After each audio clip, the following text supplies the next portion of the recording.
Okay, well, Barbara, thank you so much for joining us today to talk about your book. Um, I personally love this book. I have a library copy right here of Fern, a Detroit Story. Um, for me, as somebody who grew up on the east side of Detroit, I couldn't help but really relate to your mom and the other characters in the story, and just sort of think of my own family and the women in my family, and they would have been sort of experiencing the same sort of things. Mhm. And I just loved how you put just the unique nature of the book, that you put the news clippings and the photographs and everything. It really, I think, brought me to Fern's life. Good, good. Where did you grow up on the east side? I grew up on a street called Rossiter in Detroit, and then later moved to the suburbs as a kid. So it was kind of like the Kelly and Meringue area, like Oh, yeah, almost yeah. bordering Harper Woods. Harper Woods, Grosse Pointe Edge Yeah, there. yeah. Yeah, good. Yeah, that's where my aunt lived. And so part of the book takes place right in that area. Right, which Yeah, it felt so familiar to me. yeah, great. Yeah. So can you give us some background on yourself, Well, your life and how you became a writer? I grew up in East Detroit mostly. That's where I was born, even though I spent a lot of time, which is now called East Point. But I spent a lot of time in my grandmother's house where my mother grew up, and Alta Road in Mac. And I grew up and how I became a writer is that I was a reader. My mother was always very adamant about taking me to the library, and we went to the library all the time. We didn't have a TV set until I was 7, 8 years old. And I was already an avid reader, as was my brother, who is 11 months younger than me. And I think reading is what led me to become a writer. And then I had all these secret little diaries that I used to get for gifts, and I would keep all my secrets in there. That probably started it somewhat. Let's see, when I was in high school, I had a teacher. I realized I found her name recently. I was looking in yearbooks, and it was Marilyn Myers. And she had us writing haiku, and she read mine to the class. And that was very special to me, actually. Well, interesting that you mentioned like the journal keeping, and I wonder if that's something that was passed down from your mom with the records she kept, with the picture albums and that sort of thing.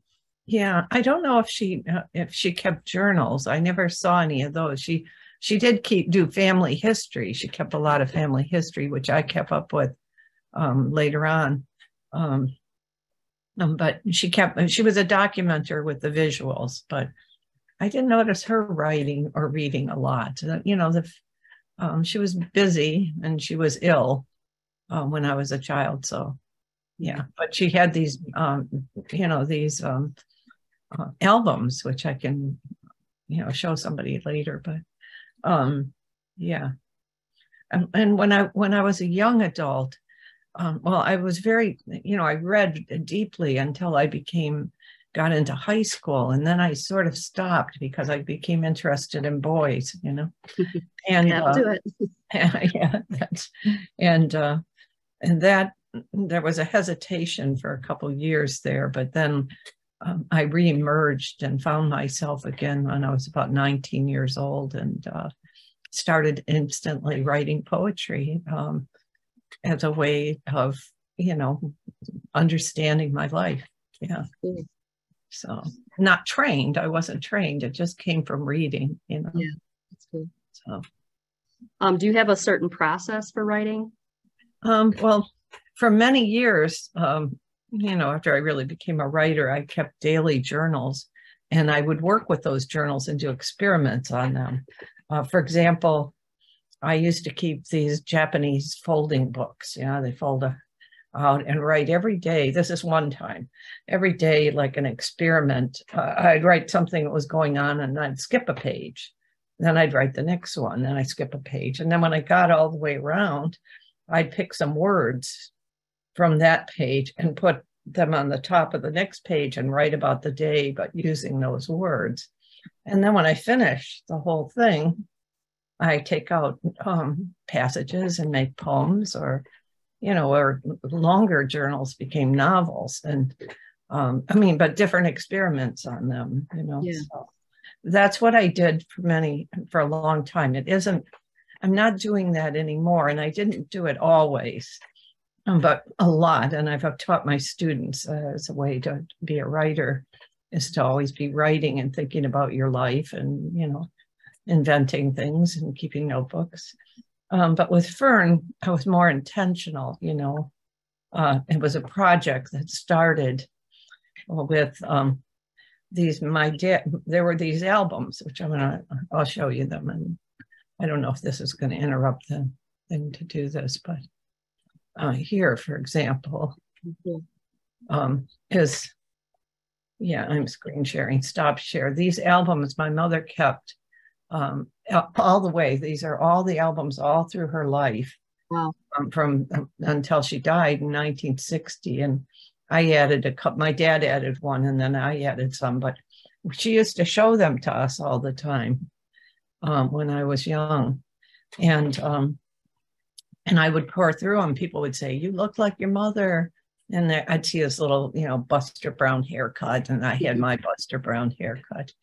And then when my dad died, I was 11. My mother died when I was 11, and my dad died in 19. When she died, he would never let us look at them again. He kept them all locked away in the closet, and it was like he couldn't express emotions very well, my dad, and it was a way of him dealing with everything. But it was very painful for us. But when he died, many years later, 1996, 36 years later, my siblings gave me those books because I was a kind of documenter, writer, family historian person. And I eventually, when we got scanners, I started scanning them in. And when I scanned them in, I thought, might as well write about them and see, well, maybe I'll come up with some poems.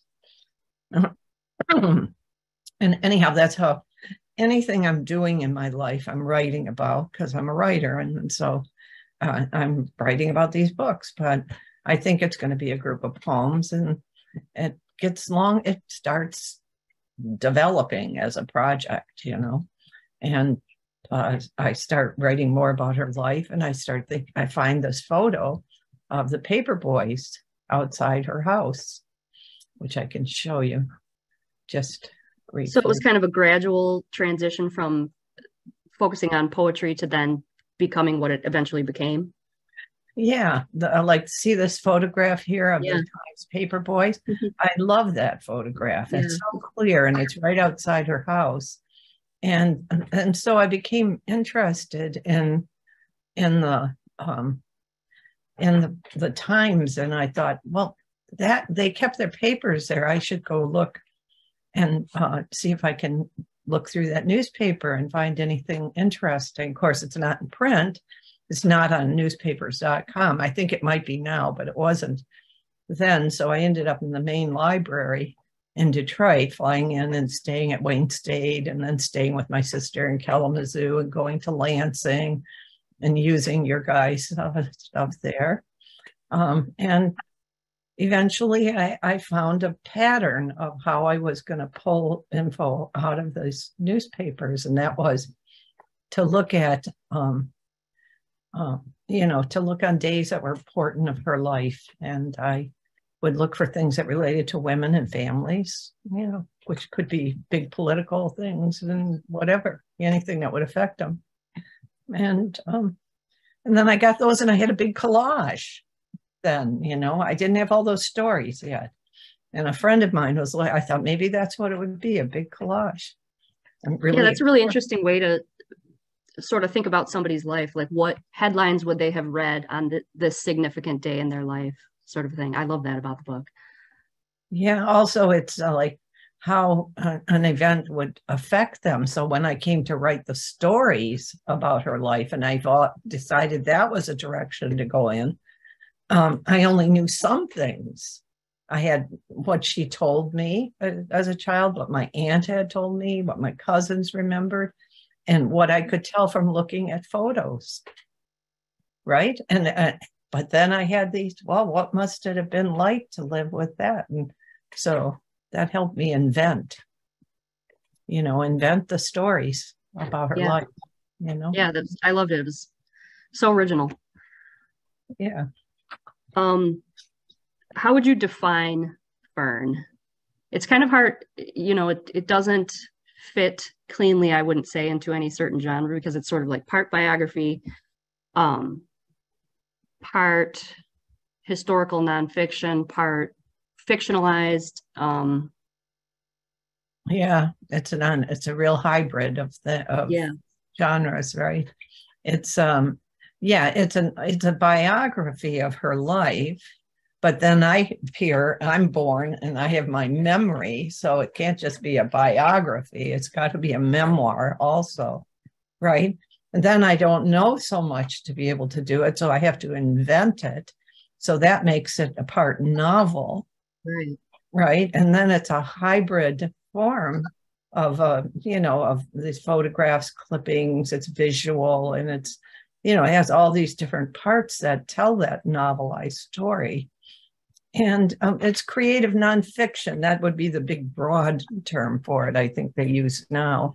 And then I always call it a novelized biography of my mother's life. Yeah. Yeah, that makes sense. Yeah. But it's all those things. Yeah.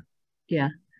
This is kind of a hard question because obviously the book is about your mom and everybody that she knew. But what are your favorite characters or pieces in the book? Well, the part that I like a lot is when she was very happy.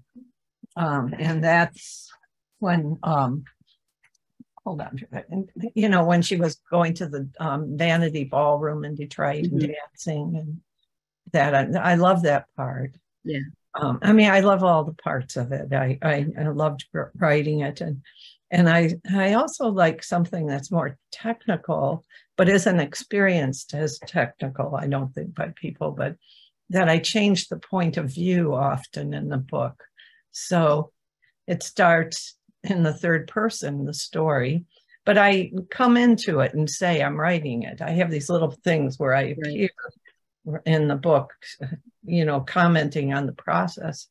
And then I write letters and I write phone calls and then I'm born, right? And so little memories start occurring. Right. But by having sort of fluidly woven these changes, I think the reader comes to accept that because that was going to be a challenge to figure out how to meld that.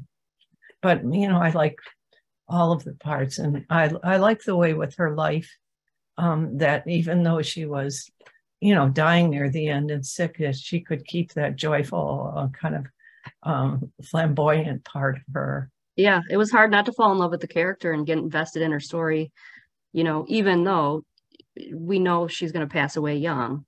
Yeah. We were still pulling for her not to. Yeah, that's good. I'm glad of that. So, yeah. I do have one photograph I wanted to show you that reminds me, that influenced me on that. How do I get that out of the way there? Okay. This one. Oh yeah, that's so fun. This photo of my mother with her mother. And see, by just looking at that, I could look at these photos and figure out what she was like and remember that.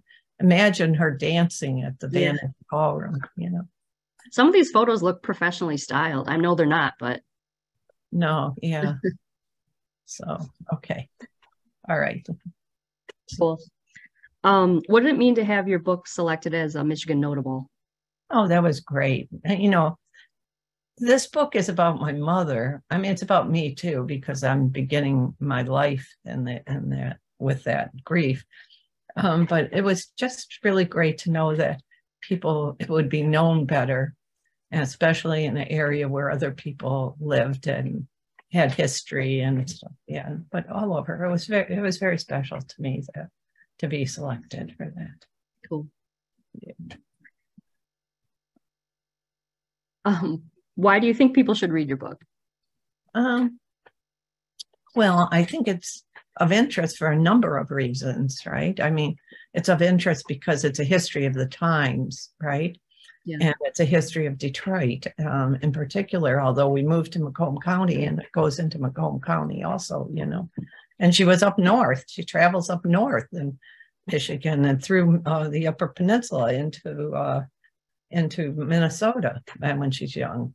And so the book does have that historical influence to it, but it's also about loss, and it's about how one deals with loss, you know, and we're all losing everything. And I think writing is often about that. It's like, what do you do with loss? You try to find, you try to counter it with finding. I'm trying to find my mother. I lost her.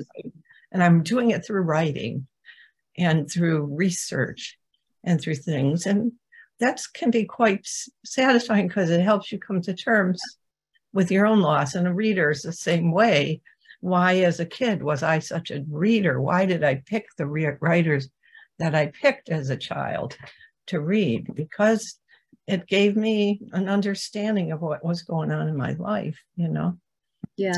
It's interesting to me that that you would sort of work through loss that way, and just the different ways that other people deal with it. Like, for example, with the photo albums and your dad locked them away, it's a very different way of dealing with loss, but it's your own personal way.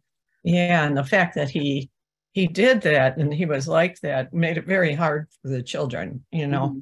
I mean, I come to understand it as an adult. And that book helped me really understand and forgive my father for a lot of things. Because it was, imagine 4 children, you really don't have much money, you're just like scraping by, and there you are with no wife, you know, right, and no partner to share all that difficulties there. So, yeah, but definitely, I mean, I was just reading a book, it's about this poet, Hilda Doolittle, HD, she went by, she was an American poet, and she was in analysis with Freud, you know, and she, when he was very old, and a lot of things in her letters made it seem like, yeah, first you were an analysis, then you go to writing as your own analysis, you know? Yeah, that makes sense. It's kind of what I've done my whole life, I think. Yeah, cool. Have you been reading anything of note lately? I'm working on this project called Girlfriend. And as part of the project, I'm writing about all of my girlfriends during my whole life, many of them from Detroit, because I was in Michigan until I was 35 years old. And I'm writing about each one. They're kind of poetic prose, cross between stories and poetic. And I'm also writing about characters in novels that were important to me, and novelists and poets. And so I'm rereading books from my childhood on. And let's see, right now I'm reading Hilda Doolittle. I've been reading a lot of books about her. And I'm reading Marguerite Duras over again right now. And, you know, many, Esther Broner was a professor of mine at Wayne State University, and she was also became a friend. She moved to New York too after she retired. And I write about her. And so I'm reading them. And so that's kind of what I'm reading right now. Yeah, so you're reading them to kind of flesh out what you're going to write. Yeah, to remember and to make sure I'm, you know, sharpen my memory from the last time I read them. Right. Hilda Doolittle, I get caught up in her because she wrote prose and poetry, and I've taught her many times, and I was always interested in modernist writers. Virginia Woolf, you know, she's a great writer who I admired, and yeah, written things about her. So cool. Yeah. So that's. Do you have any more pictures that you wanted to share? Did I had some things up there, but I didn't. Hold on, let me see what. I just put up whatever I thought would be kind of interesting. Let me get that thing out of the way. Okay, hold on here. Let's go. Here's the house where my grandmother lived in. Right now, if you go to Alter Road and Mac, all you have is a parking lot there. Mm. And then, well, one other image I was going to show. Mm. That was the four of us. That's me when my mother was near the end of her life. Yeah. She was a very beautiful woman. Yeah. But, illness ravages you. So we were on vacation, and I think we're under maybe that's the Mackinac Bridge. Oh, cool. So, yeah.